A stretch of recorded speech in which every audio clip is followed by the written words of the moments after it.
Okay. Alright. Hello, my name is Tom, and I'm glad you could all be here today to listen to me give my informative speech on Alzheimer's disease. Who am I? Who are you? What year is this? These are all questions that somebody with Alzheimer's may ask multiple times throughout the day without even realizing how many times they've already asked it. According to the Alzheimer's Association, every 72 seconds somebody new in the United States is diagnosed with Alzheimer's disease. According to that same association, there are already over 5 million people living with this disease. This shows us that Alzheimer's is a very common and very serious disease that many people have to suffer with today. Today, I'd like to talk to you about some of the symptoms and risk factors that go along with this disease. The first symptom that I'd like to talk to you about is memory loss. People with Alzheimer's suffer from memory loss, and they'll oftentimes forget if a familiar task is done, or they'll often repeat the same story to you multiple times in a row without even realizing how many times they've already said it. But the most difficult thing that people with Alzheimer's have to deal with through their memory loss is not being able to recognize a loved one or a family member. Another symptom is that people with Alzheimer's will misplace things. They'll put a remote control in the refrigerator or put a bottle of water in the oven, and then they'll lose the thing because they have no idea where to look for it when they are trying to find it. Also, people with Alzheimer's have changes in their personality.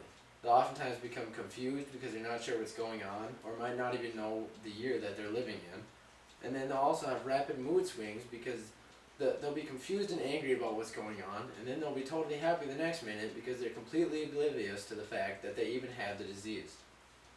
A third personality change that somebody with Alzheimer's will have is that eventually they will become dependent on a family member, because at some point in the stages of the disease, they will not be able to take care of themselves. Now I'd like to look at some of the risk factors that go along with Alzheimer's disease. One theory is that Alzheimer's develops with age, and according to the Mayo Clinic website, it usually affects people that are over 65 years old, and 50% of people that are 85 and older have the disease. Another theory is that Alzheimer's may be hereditary. If someone in your family has or had the disease, your chances are much higher that you'll end up with it. And if that person was a first-degree relative, the chances are even greater that you'll end up with the disease. The third theory is that Alzheimer's is developed by your lifestyle choices. Eating fatty foods or making decisions that cause high cholesterol and high blood pressure may increase your risk of developing Alzheimer's disease. Also, not exercising both your mind and your body can increase your risk of developing Alzheimer's. Today we have looked at some of the symptoms and risk factors that go along with Alzheimer's disease. I've shown you that this is a very serious and very, very common disease that many people have.